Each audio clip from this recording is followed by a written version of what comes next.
I've been doing blogging and social media for a total of 6 years. 3 years independently as currently Kherington, and then 3 years I actually worked under a business, a local business.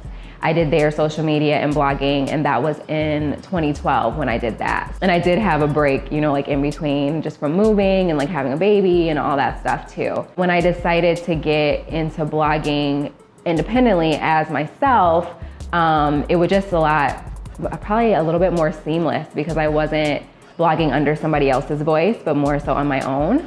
And then it became more of a creative outlet for me after having Bentley. And it all started really from people always asking me about her and asking me about our style. I mean, like she wears little leather jackets and like metallic skirts, and those things aren't very easy to find. My main thing overall would be, especially as a mom, like not sacrificing style. That's kind of where things came from. I always say like momming ain't easy, so you might as well do it in style. At least look good while your kid's having a tantrum, I guess.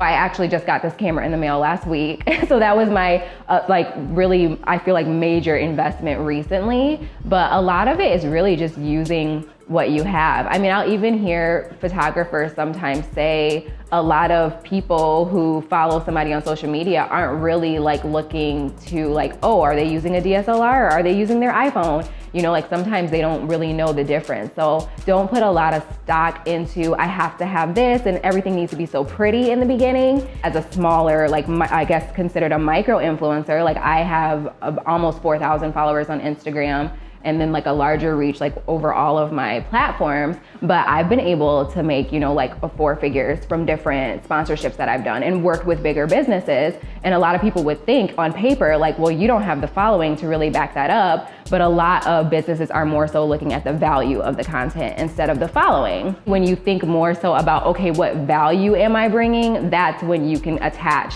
like a price to it. And then when businesses start reaching out to you, like the main thing that you probably should ask is if they have a budget for what they're doing, because then that gives you a ballpark of like what they're working with. I couldn't be doing this as a hobby. Like that's a very expensive hobby, for me. I've always came at it from a point that I was going to monetize, even if it wasn't at the very beginning, but at some point it was going to shift into a business. I'm never promoting something that I wouldn't use, And I mean, and that's the one thing that I think a lot of people don't realize is like, of course, in an influencer's content, you're only really going to see the sponsored opportunities that they accepted.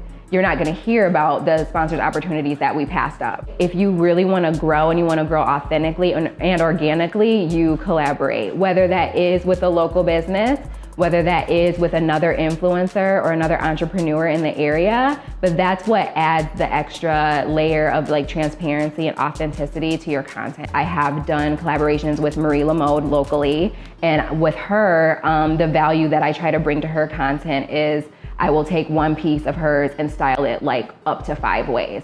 So that way people know, like, yes, you may be paying a little bit higher than you would, but you're supporting a local business. You get to shake the hand of the person that, owns the business. But then at the same time, like her pieces have longevity. So that would be like the value for both of us, like on that end. You have to do it for your audience, and you have to remember why you started. Because, and I think this might be in a lot of areas, but as you grow, sometimes it goes away from being audience-centered content into more like you-centered content. And that's not why you started, in the first place. You'll hear people sometimes be like, oh, well, like you, like especially for me, because I am a stay-at-home mom. And so sometimes they'll say things like, oh, well, you're home all day. Or like, you just go and you go to events and like this and this. And it's like, no, like I'm the content creator. I'm the editor. I'm the one, who's doing all the creative direction for my photos. And then, I'm up and having to do stuff with my daughter and everything too. But then I have to figure out like my payroll. I do my finances. Like there's all these things that you do as one person. I just want anybody that comes across my content to feel some type of way, whether that's more confidence, or they're more informed about something, or more educated about something, or they're laughing at something that Bentley and I are doing, or my husband.